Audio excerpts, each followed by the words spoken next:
Guys welcome to crick chat with Venkatesh. Well done team India. ఇంకా ఒక test match మిగిలి ఉండగానే మన వాళ్ళు ఇంగ్లాండ్ మీద 3-1 తేడాతో సిరీస్ గెలిచేశారు. యాక్చువల్గా ఈ టెస్ట్ వాళ్ళు గెలుస్తారు, సిరీస్ 2-2 అవుతుంది, final test match at Dharamshala అది డిసైడ్ అవుతుందని అనుకున్నాం.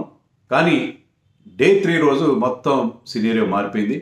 ఇండియా బ్రహ్మాండంగా బౌన్స్ బ్యాక్ అయింది డే 3 రోజున.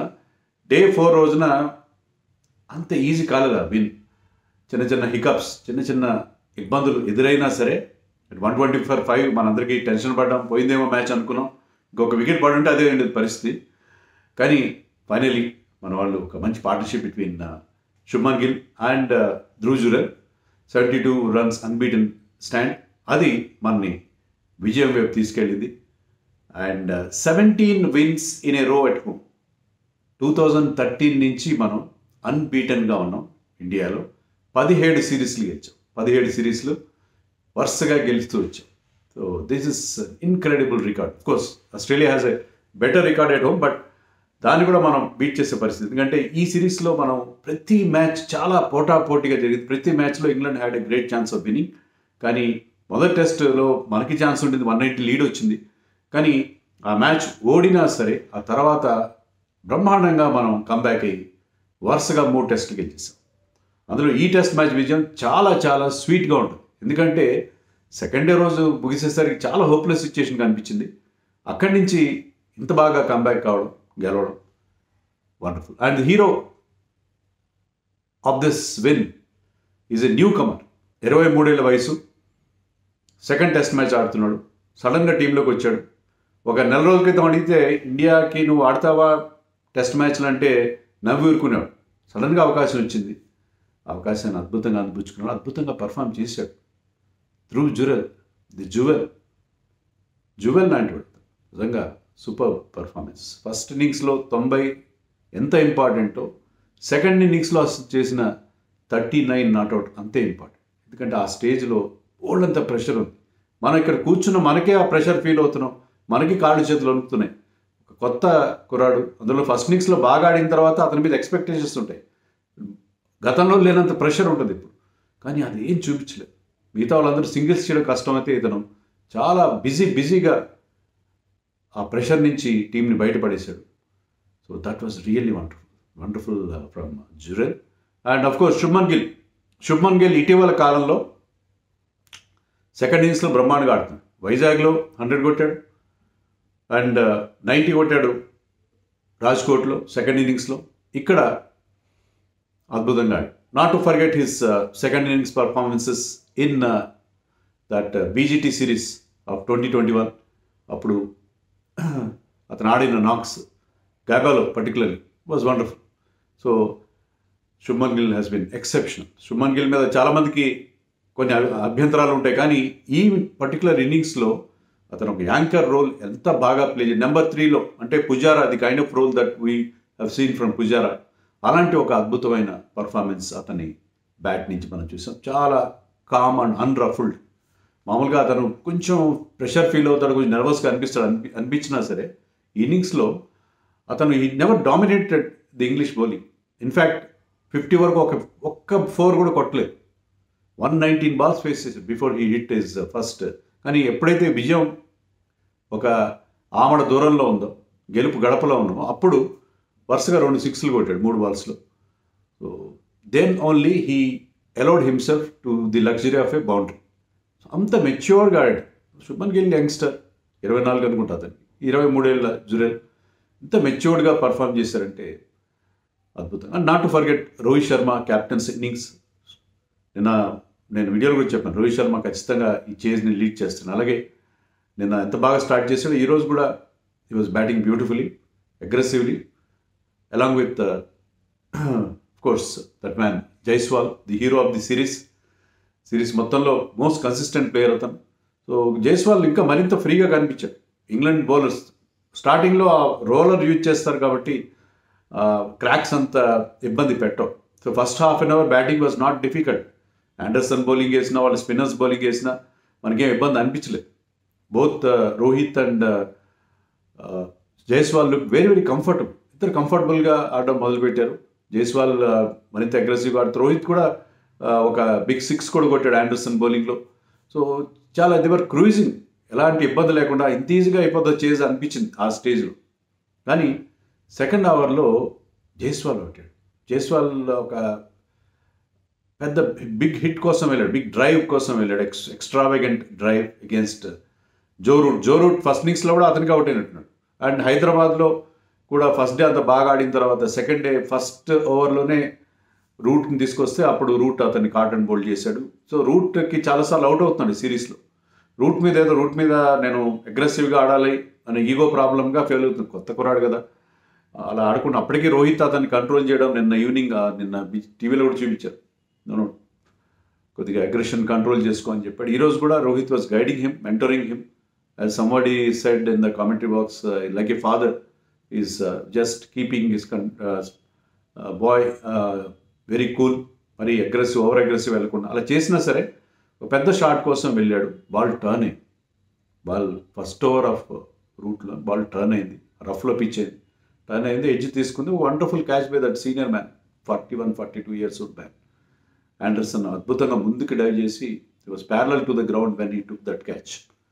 సో ఫిట్నెస్కి గ్రేట్ ఎగ్జాంపుల్ అతను. కానీ మన MS ధోని వీళ్ళు 40s దాటినా కూడా అంత ఫిట్గా ఎలా ఉంటున్నారు ఎవరికి అర్థం కాదు.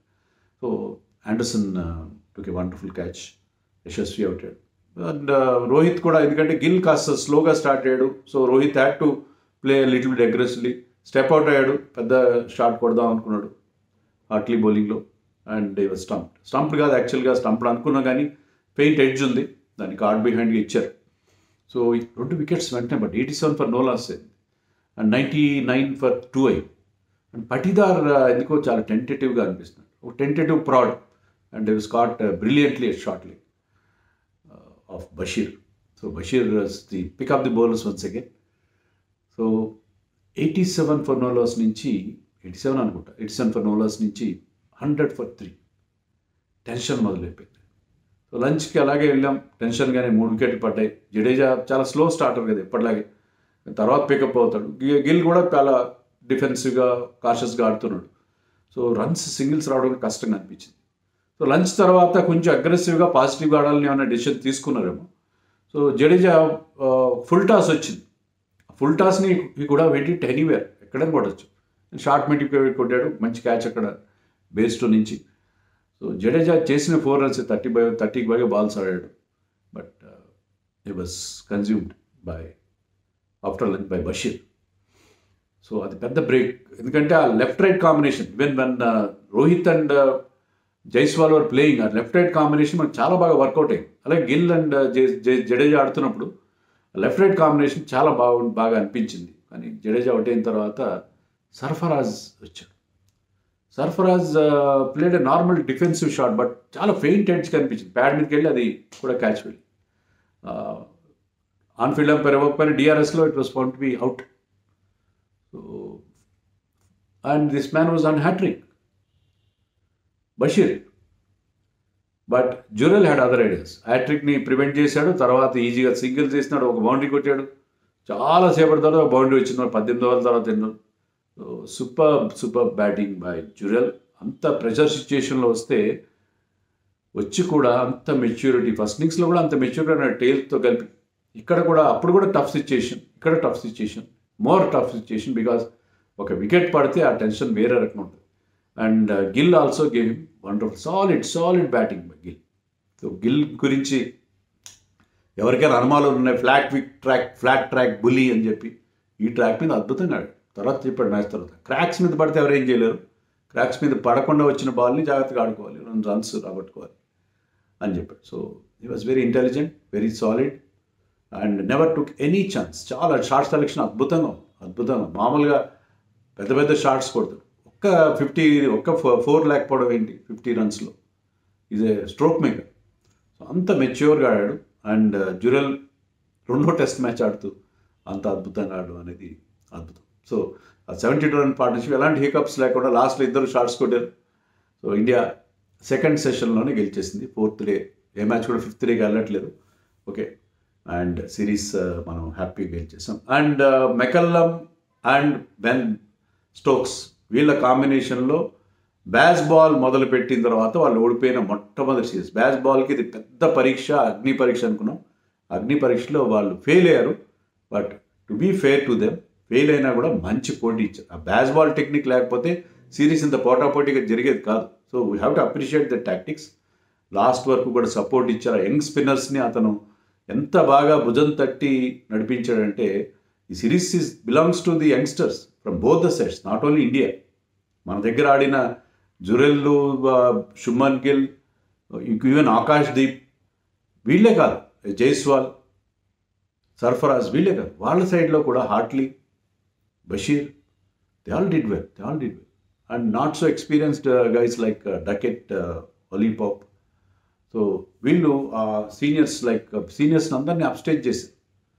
సో వాళ్ళకి ఇచ్చిన సపోర్ట్, ఆ ఇన్ఎక్స్పీరియన్స్ బౌలింగ్ అటాక్. ఎందుకని ఇంగ్లాండ్ ఓడిపోయిందంటే not because of their batting, బౌలింగ్లో ఇన్ఎక్స్పీరియన్స్ వల్ల. అది మన వాళ్ళు స్పిన్ బాగా ఆడుతున్నప్పుడు players like Jaiswal, Sarfaraz, Jurel and seniors like Rohit and Jadeja, వీళ్ళు స్పిన్ బాగా ఆడతారు కాబట్టి ఆ ఇన్ఎక్స్పీరియన్స్ స్పిన్నర్స్ని వాళ్ళ ప్లేస్లో పెట్టారు.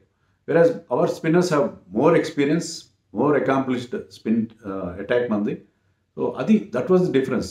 Otherwise there is no difference between the two sides. So in all fairness, we have to appreciate England for their wonderful performance. ఓడిపోయిన సిరీస్ ఓడిపోయినా వాళ్ళు ఏదో తల దించుకుని పోవాల్సిన, there is no disgrace for them because they fought very hard. ప్రతి మ్యాచ్లో వాళ్ళకి ఆ విన్నింగ్ ఛాన్సెస్ ఉన్నాయి బికాస్ ఆఫ్ ది టాక్టిక్స్ అంటే ఆ బిగ్ హిట్టింగ్ ఒక్కటే కాదు, ద అటాకింగ్ ఫీల్డ్ ప్లేసింగ్స్ కానీ. ఎందుకంటే చాలా ప్రోయాక్టివ్గా ఉంటాడు. ఆఖరి బాల్ వరకు కూడా మనం ఓడిపోతామని అనుకోవడానికి లేకుండా చేస్తాడు బెన్ స్టోక్స్. సో అంత బాగా అతను ఫీల్డ్ ప్లేసింగ్ ఓవర్లో 3-4 సార్లు మారుస్తాడు ఫీల్డ్ ప్లేసింగ్. సో చాలా ప్రొయాక్టివ్ క్యాప్టెన్సీ. అండ్ ప్లేయర్స్కి వెనకేసుకు రావడం, వాళ్ళు సపోర్ట్ ఇవ్వడం, బేస్టోనే తీసేస్తారని తీయలేదు, బౌలర్స్కి సపోర్ట్ ఇచ్చారు. సో అంత ఆ బ్యాస్ ball tactic as a whole still working. Even India లాంటి చోట్ల గెలవడం కష్టం, ఇండియాలో గెలవడం కష్టం. ఈవెన్ ఆస్ట్రేలియాలో వాళ్ళు యాషెస్ ఆడినప్పుడు గెలవడం కష్టం అవ్వచ్చు. ప్రతిసారి అది విన్నింగ్ ఫార్ములా అంటూ ఏముండదు, ఫుల్ ప్రూఫ్ విన్నింగ్ ఫార్ములా క్రికెట్లో ఉండదు. Cricket is a game of glorious uncertainties, but still they are done very well. Umpires కాల్ని క్వశ్చన్ చేశాడు అతను, కానీ అంపైర్స్ కాల్తో వాళ్ళకి సెకండ్ డే రోజున 3 వాళ్ళ డెసిషన్స్ వాళ్ళ ఫేవర్లో వచ్చాయి. అండ్ థర్డ్ డే రోజున అతను ఎంపైర్ కాల్లో సర్వైవ్ అయ్యాడు. సో కొన్ని వాళ్ళకి, అలాగే మన ఒలీపోప్ ఏమన్నాడు, పిచ్లో బౌల్ అంతా ప్రాబ్లం ఉంది, అక్కడ రఫ్ ఉంది, out side off stump Ashwin కోసం, మరోవైపు జడేజా కోసం out side the leg stump rough ఉంది, పిచ్లో చాలా ప్లానెట్స్ ఉన్నాయి, అవన్నీ ఆయన మాట్లాడాడు. ఈ బ్యాగ్లో పేర్ పిచ్ గురించి ఎక్కువ మాట్లాడాడు, ఎక్కువ ఆలోచించాడు, అవిశ్వాసం చెప్పినట్టు. సో మాటలు కాదు, చేతలు చాలా ముఖ్యం. So England still they have done really well. Last టెస్ట్లో దే విల్ బౌన్స్ బ్యాక్, ఎందుకంటే ధర్మశాలలో ఫేవరబుల్ కండిషన్. ఇప్పటికి సిరీస్ మనం గెలిచినా సరే మనం రిలాక్స్ అయ్యే పరిస్థితి లేదు. రోహిత్ కుమార్ చెప్పాడు లాస్ట్ టెస్ట్లో కూడా మీ ఇదే ఇంటెన్సిటీ మెయింటైన్ చేయాలి కూడా. ఎందుకంటే ఇంగ్లాండ్ మీద మీకు పూర్తిగా మీకు ఒక పట్టు లభించింది, ఆ పట్టు సడన్ ఇవ్వకండి పూర్తిగా. ఈవెన్ అక్కడ కూడా ఫేవరబుల్ కండిషన్స్లో, ఇక్కడంతా డస్ట్ బౌల్స్ అవి ఉన్నాయని అనడానికి లేదు, కానీ ఎలాగైనా కొంచెం టర్నింగ్ ట్రాక్స్ ఉన్నాయనుకోండి. బట్ అక్కడ వెదర్ వైజ్ కానీ కండిషన్స్ కానీ హై ఆల్టిట్యూడ్లో ధర్మశాలలో ప్యూర్ ఇంగ్లీష్ కండిషన్స్లో అక్కడ వాళ్ళని ఓడించి మీరు బ్రహ్మాండమైన బ్యాస్ బాల్కి రియల్ మొగుడెవరు, బ్యాస్ బాల్ కా బాప్ ఎవరో మీరు అక్కడ ప్రూవ్ చేయండి. And well done India, and you continue the good work.